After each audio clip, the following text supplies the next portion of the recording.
Welcome back to the world's #1 Bollywood entertainment podcast with Herschel and Arjun, where we bring you all the latest and greatest in Bollywood music and movies from one fan to another. Alright, let's get right into it. First story we have today, Karan Johar launches a talent management company. So he's launched this company and it goes by the name of Dharma Cornerstone Agency. So the idea of a talent agency usually is that a director or production house will create a roster of actors or talent that they can then pick and choose from any upcoming movies or projects that they have. First thoughts that I had right away was that this is very synonymous to Hollywood agencies. Basically, the premise of this is Karan Johar has sort of Hollywoodized Bollywood in a sense. He's just replicating this straight off Hollywood. Hollywood has agencies like CAA, similar concept. You just sign a whole bunch of talent or actors.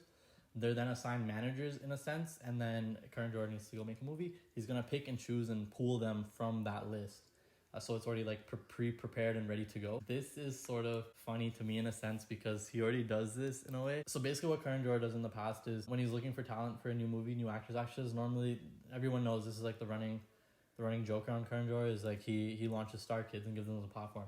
This sort of just formalizes that process in some sort of sense, and I think it's going to be a big marketing aid where Karan Johar is going to be like, oh look, we signed this talent. We have a roster of signed talent now, and I think somehow he's going to tie it into marketing. One interesting thing that I think a lot of people don't know is when Karan Johar signs an actor to a movie, he takes a cut of all their future projects for the next X amount of years. So say you did a film with Dharma Productions. The next 5 films you do, I think is roughly a 15% of cut. Everything you do for the next 5 years goes straight into Karan Johar's pocket just because he launched you. This is a really interesting concept, but I personally think that it's just going to make it harder for newcomers to enter because the concept of the agency is just adding more people, more layers in the middle of going from an actor to auditioning to now getting a film. Every actor and actress is going to have their own sort of agency, so now there's going to be more people in the middle, more layers. Karan Johar needs to make a movie. He's going to call up a talent agent. Obviously he's going to use his, but he could call up any other talent agent. What actors do you have? And if all that talent agent has is star actors and star kids already, that just leaves less and less room for newcomers to actually break through. Now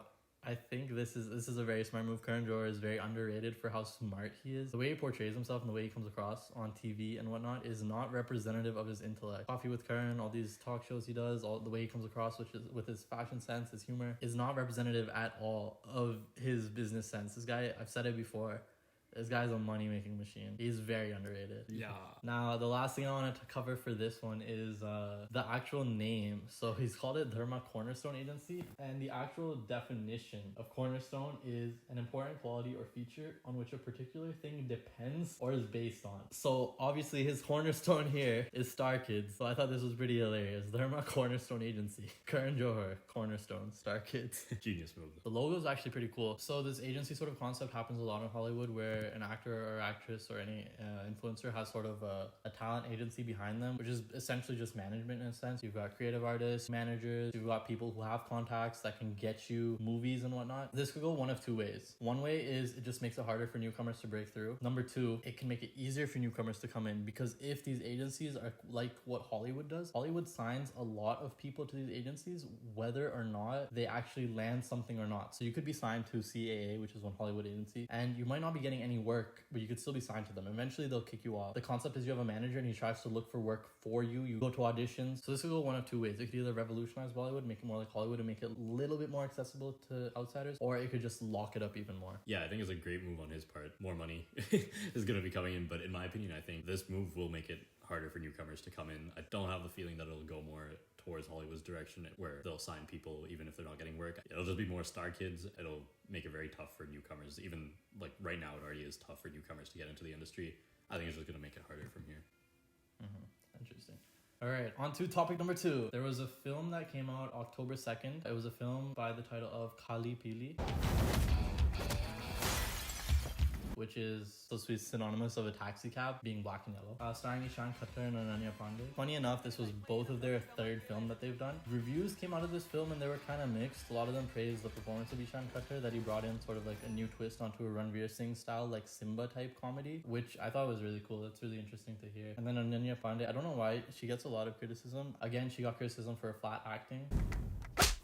We've seen the music videos and whatnot. I think she dances pretty well. Even acting wise, not as bad as I think people portray it to be. I think this is again one of those nepotism type debates, which for another day.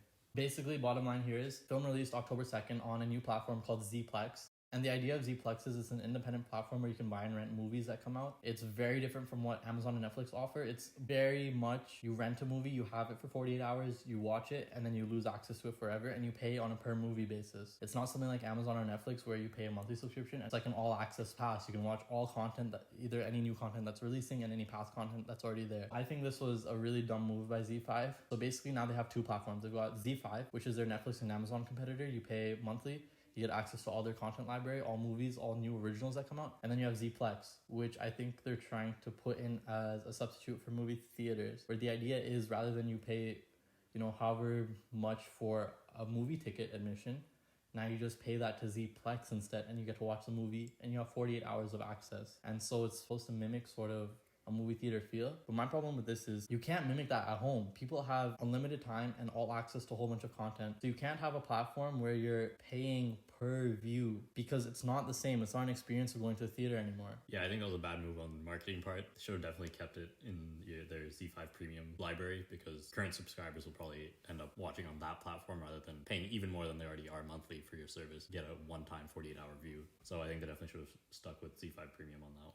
And this is not just our opinion. I'll give you some facts. It is factual evidence to support this. So released October 2 on ZeePlex. 20,000 views by October 10. That's it. That's only 80 lakh rupees in box office. My suggestion here, if there's any Z5 executives watching this, is scrap ZeePlex altogether. You're not going to make money off of this. You're not going to get your film in front of viewers. You're not going to get an audience. Instead, build your Z5 platform, increase the price of it if you have to, build that and market that as a direct competitor to Amazon and Netflix, because Amazon and Netflix are releasing Hindi movies left and right. All big name movies are releasing on Amazon and on Netflix, and they're available to all existing customers and subscribers.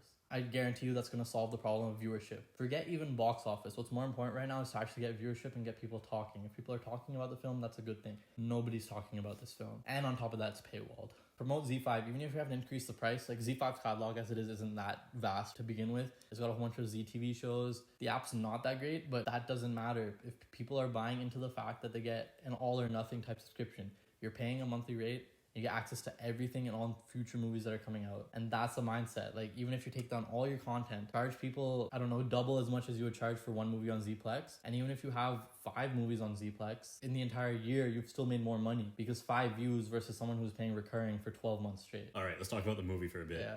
I don't know if you've seen any of these scenes, but there's one that we're going to pull up here. It's literally Ananya Pandey pulling out a headlight from a car and smashing it on the guy's head. Yeah, what are your thoughts on that?